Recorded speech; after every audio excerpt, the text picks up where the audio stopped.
تھوڑے سے وقت میں ہم گفتگو کریں گے شان حسین، دوسرا مقام حسین، تیسرا شہادت حسین، چوتھا حکم حسین۔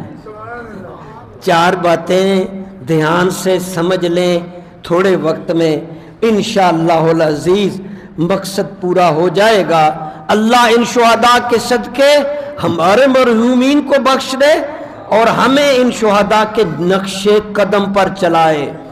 صرف رونا دھونا پیٹنا پاٹنا کرنے سے کام نہیں چلے گا، مقصدیت حسین کو پانا ہوگا، سمجھنا ہوگا کہ حسین کیوں شہید ہوئے اور کیوں شہید کیے گئے، وہ آخر راز کیا تھا، وہ مطلوب کیا تھا، وہ مقصود کیا تھا کہ دونوں طرف کلمہ پڑھنے والے مسلمان اور پھر آپس میں اور پھر حضور کے صحابہ کی موجودگی میں اچھے دور میں حضور صلی اللہ علیہ وسلم کی آل کو 72 تن شہداء کو کس طرح بے دردی سے شہید کیا۔ بھائی 2 باتیں ذہن میں پہلے رکھ لیں، عبادت کے اندر ایک سجدہ اور قیام کھڑے ہونا، اس کو بڑی اہمیت ہے۔ سجدہ شکر کرتے ہیں، شکرانے کا سجدہ، نماز کا سجدہ، فرض کا نوافل کا سجدہ، تراویح کا سجدہ، سجدہ بہت بڑی عبادت ہے۔ سجدے میں جب بندہ جھکتا ہے اللہ خوش ہو جاتا ہے۔ اور ایک ہے قیام، کھڑے ہونا، جب جماعت کے لیے کھڑے ہوتے ہیں، اذان پڑھنے، نماز پڑھانے، اہم کام کے لیے، یہ تو پتہ ہے۔ لیکن دوسری طرف بھی دیکھیں، قیام صرف نماز عبادات میں کافی نہیں، دنیاوی معاملات میں بھی قیام ضروری ہے۔ جہاں ظلم ہو رہا ہو قیام کرو، کھڑے ہو جاؤ ظلم کے خلاف۔ جہاں دین کو نقصان پہنچایا جا رہا ہو قیام کرو، کھڑے ہو جاؤ، اسٹیٹس کھڑے ہو جاؤ، مقابلہ کرو برائی کے خلاف، ظلم کے خلاف، اسلام کے لیے، حق کے لیے، باطل کے خلاف۔ یہ قیام حسین نے کیا، سجدہ بھی حسین نے کیا۔ اب یہ والا قیام ظالم کے خلاف کھڑا ہونا، اب یہاں آپ اور نقطہ سمجھیں گے، آپ کو گفتگو میچور گفتگو، ریسرچ والی گفتگو ملتی ہے ہمارے ہاں۔ حضرت امام حسین یزید کے خلاف کیوں کھڑے ہوئے؟ اکثر آپ کو بتائیں گے وہ شرابی تھا، وہ زانی تھا، قانون شکن تھا، برا تھا، ہوں گی سب برائیاں مان لیا، لیکن مین جو حضرت امام حسین کھڑے ہوئے تھے وہ حق اور باطل کا مسئلہ تھا۔ امام حسین نے حق کو ساکت ہوتے ہوئے دیکھا، خلافت جمہوریت کا قتل ہوتے ہوئے دیکھا، آمریت اور باطل کو مسلط ہوتے دیکھا۔ آمریت سمجھتے ہو؟ ہمیں کیا غرض ہے، روٹی ٹوڑے کے پیچھے کچھ بھی نہیں پڑا، جہالت کی انتہا ہے۔ آمریت ہے اس وقت سارے مسلمان حکمان خطوں پر، آمر لوگ بیٹھے ہیں۔ کس مسلمان پر خلافت ہے یا کس مسلمان ملک پر جمہوریت ہے؟ سب آمر ہیں۔ اور یہی آمر کے خلاف اس حضرت امام حسین نے سٹینڈ لیا تھا آمر کے خلاف، یعنی باپ سے بیٹے کی طرف خلافت منتقل ہو رہی ہے اور بیٹا اہلیت نہیں رکھتا، ووٹنگ نہیں ہو رہی، سٹیٹس نہیں رکھتا۔ ہاں کبھی کبھار روٹین میں باپ کا بیٹا اگر معیار رکھتا ہو اور پھر وہ ووٹنگ میں لوگ اس سے اپنی رائے دے دیں تو اس میں حرج نہیں ہے، بیٹا بن سکتا ہے باپ کی سیٹ پہ، لیکن اتفاق رائے سے، جمہوریت سے، ووٹنگ سے، اہلیت سے۔ اور اسلام اہلیت دیکھتا ہے، جتنے صحابہ خلیفہ بنے ان کی اہلیت تھی اور ان کو ووٹنگ ہوئی۔ بڑے بڑے اجل صحابہ نے ہزاروں کی تعداد میں بیعت کرنا، اس وقت ووٹ ڈالنے کا سٹیٹ تھا، بیعت کرنا، ہاتھ ملانا اور قبول کرنا، ہاں جی ٹھیک ہے جی، ہاتھ کھڑا کر دینا، رائے دے دینا، بالکل جی ہم آپ پہ متفق ہیں، یہ تھی ووٹنگ۔ اور سارے صحابہ اسی طرح سلیکٹ ہوتے رہے۔ پہلی دفعہ یہ خلافت یزید نے توڑی ووٹنگ کے بغیر، ڈنڈے کی زور پر، آمریت، جبکہ وہ اہلیت بھی نہیں رکھتا تھا، اس نے ووٹنگ بھی نہیں لی، اسلام کے بھی وہ خلاف تھا، مسخ کرتا تھا، اس نے جب اسلامک اسٹیٹ پر قبضہ کیا تو حسین نے اپنا جھنڈا اٹھا لیا، ہزاروں لاکھوں لوگ ساتھ تھے، مگر آہستہ آہستہ سب چھوڑ گئے۔ سب سے بڑا دغا مشہور ہے یہ شیعان علی جو کہتے ہیں، یہ کوفے سے شیعہ شروع ہوا تھا۔ یہ شیعان علی جو خود کو کہتے ہیں ان کے بڑے کوفے والے کوفی 18,000 لیٹر بھیجے امام حسین کو کہ اس برے حال میں جب ایک آمر مسلط ہو گیا ہے جس کے پاس اہلیت بھی نہیں، ووٹ بھی نہیں لیا، غیر قانونی طور پر اسلامی ریاست پر قابض ہو گیا ہے، اور اس کے قابض ہونے کا جو غلط نتیجہ نکلے گا، معاشرہ اور لوگ اسلام کو چھوڑیں گے، چھوڑتے جائیں گے، برائیاں بڑھتی جائیں گی، نیکیاں مٹتی جائیں گی۔ اثر ہوتا ہے کہ نہیں؟ جس طرح کا حکمران ویسی عوام، حدیث سنی ہے نا، اس کو کبھی غور سے سمجھیں، جیسا حکمران ویسی عوام۔ آپ اس طرح پڑھ لیتے ہیں جیسی عوام ویسا حکمران، اس طرح بھی جائز ہو جاتا ہے۔ تو عوام ویسی بن جاتی ہے جیسا حاکم ہو۔ خسرا ٹائپ ہوگا تو عوام کے اندر خسرا پن زیادہ، نااہل ہوگا نااہلیت، کرپشن کرے گا کرپشن، تو جیسا وہ ہوگا نیچے تک اثر جائے گا۔ تو ہاں اس کے خلاف کھڑا ہونا آج بھی بڑا مشکل ہے۔ اس وقت اکیلے حسین، اور یہ خوفیوں کے 18,000 خط یہ شیعان علی کہتے تھے، کیونکہ حضرت علی رضی اللہ وہاں پہلے خلیفہ رہ چکے تھے، کوفے میں انہوں نے اپنا سٹینڈرڈ بنایا، اور یہ سارے ماننے والے تھے امام حسین کے، ماننے والے حضرت علی کے فالور، مریدین، مقتدی، ماننے والے۔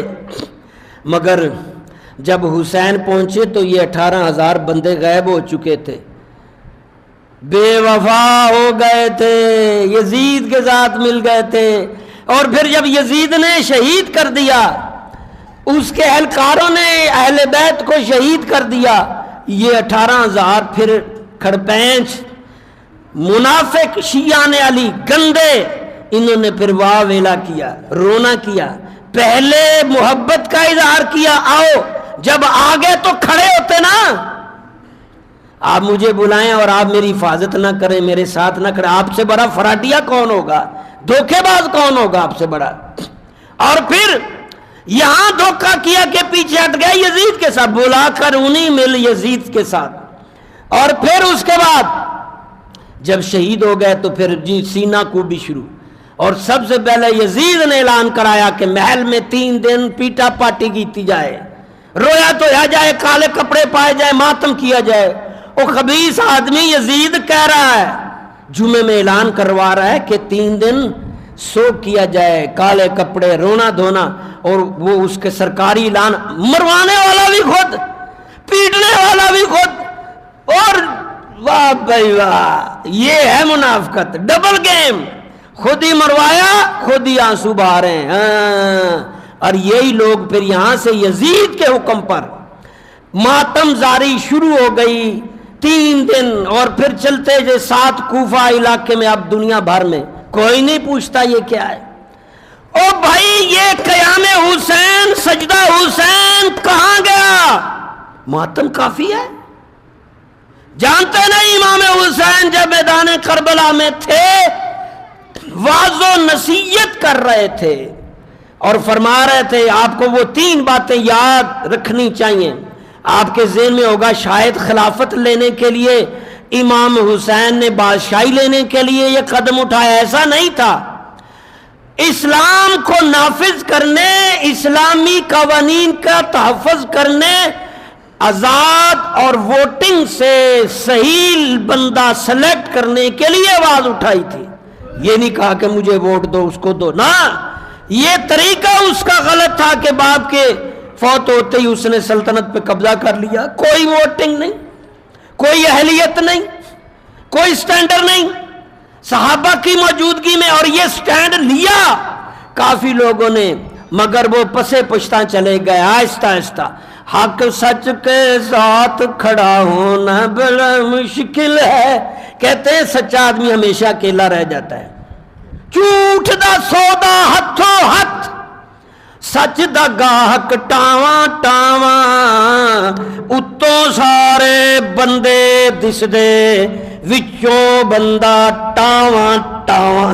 ہاں جی اتوں سارے انج میں کر دیاں گا ویکھتے سی او کران گے آ کران گے. تے جدوں آتا دا مقام آوے تے کون کھڑا ہوندا؟ کوئی بھی نہیں. اپنے ہی گراتے ہیں نشے من پہ بجلیاں. جڑے زیادہ نیڑے کھلوتے ہیں وہ پہلے بھجدے نے جدوں مصیبت آندی ہے. سچ سے کھڑے ہونا بڑا مشکل ہے، سچ پہ کھڑے ہونا، حق سچ کا ساتھ دینا. گونگے زیادہ، بدل جان والے زیادہ، حالات طاقتور دے نال کھڑو جان والے زیادہ. جدھر پہاڑ زیادہ ادھر سارے جا وڑتے ہیں. جتھے رش پہلے ہی پیا حکیم ڈاکٹر کو اتنے جا وڑتے ہیں. بھاویں پھکا ہی کام ہوئے زہر ہی چونڈی دے ہی جاوے رش والی جگہ. یہ امام حسین کا احسان ہے امت پر، عظیم احسان ہے کہ انہوں نے بتایا کہ کبھی بھی جھوٹ کے ساتھ نہیں کھڑے ہونا، کبھی بھی ظالم کے ساتھ کھڑے نہیں ہونا، کبھی بھی غلط کا ساتھ نہیں دینا. ساری دنیا بدل جائے، ساری دنیا ادھر چلی جائے، آپ نے کھڑے رہنا حق کے ساتھ، سچ کے ساتھ، ایمان کے ساتھ. پھر آپ کو شہادت ہے مطلوب مقصود مومن. نہ مال غنیمت نہ کشور کشائی. اب امام حسین کربلا میں پہنچ گئے اور سامنے بھی سارے وہ یزیدی فوج کے مسلمان ہیں. دیکھو حسین نماز کراتے ہیں، نماز بھی پیچھے پڑھتے ہیں. سارے مقتدی ہیں. جنہوں نے حسین کا اہل بیت کا گلا کاٹا تھا وہ 2 دن حسین کے پیچھے نماز پڑھتے رہے. 9ویں محرم کو حسین وہاں پہنچ گئے. اذان ہوتی ہے، جماعت کراتے ہیں پیچھے سارے. نمازیں بھی پیچھے پڑھ رہے ہیں. وہ بعد میں وہی مقتدی نمازی امام کو کاٹ رہے تھے. وہ جمعے کا دن تھا، 10 محرم تھی، جمعے کے دن صبح جنگ. آپ نے کہا سنو 3 باتیں میری ہیں، ان میں سے کوئی ایک ایکسپٹ کر لو. مکس بھی بیٹھے ہیں جیسے ہم مکس ہیں، ایسے ہی بیٹھے ہیں. مجھے بھی آپ پہ بھروسہ نہیں ہے، کبھی بھی آپ بدل سکتے ہیں. بھئی کوئی بھی بدل سکتا ہے. انسان پہ ایماندار بندہ 100 میں سے شاید کوئی ایک. جمعے کی صبح کہا 3 باتیں، اگر آپ اس میں سے ایک بھی قبول کر لیں گے تو شہادت کا معاملہ ٹل جائے گا. یہ خون خار تاریخ جو ہے یہ بدل سکتی ہے. نمبر 1، مجھے واپس جانے دو. مجھے پتا چل گیا ہے یہ شیعہ نے علی کوفہ والے غدار ہیں، جھوٹے ہیں، بدل گئے ہیں. واپس چلا جاتا ہوں مدینے میں جہاں گھر تھا. انہوں نے کہا نہیں جی واپس نہیں جانے دینا. جانے دینا چاہیے تھا کہ نہیں؟ چلے جاتے تو جنگ ٹل جاتی، آج ہماری اتنی خون ریز تاریخ نہ ہوتی. دوسری بات فرمایا مجھے ملک بدر کر دو. اگر ایسا بھی ہو جاتا تو شہید حسین والی خون ریز داستان نہ ہوتی. تیسرا فرمایا چلو مجھے لے چلو یزید کے پاس، گرفتار کر لو، لے جاؤ، میں جانوں یزید جانے ہمارا کیا ہوتا ہے. یہ ہو جاتا تو بھی یہ تینوں باتیں حسین کی جائز تھی کہ نہیں؟ بولو. تو کم ٹل سکتا تھا. مگر کہتے ہیں شاہ سے زیادہ شاہ کا وفادار جو ہے نا وہ وفاداری دکھاتا ہے. شاہ سے زیادہ شاہ کا فرما بردار. ہاں جی وہ زیادہ فرما بردار زیادہ نہ ہی جی ادھر ہی مانو حسین، ادھر یزید کو مانو کہ وہ خلیفہ ہے یا پھر قتل ہو جاؤ. کہا پھر ادھر یزید کو میں نہیں مانتا، وہ اس اہلیت کا حامل نہیں ہے. شہید ہو جاتے ہیں. شہید ہو گئے. جمعے کا اذان ہو رہی ہے، لڑ رہے ہیں. حضرت علی اصغر بھی شہید، علی اکبر بھی شہید ہو. آخری حسین ہے، زخموں سے چور. اذان ہو رہی ہے جمعے کی. کیڑی اذان؟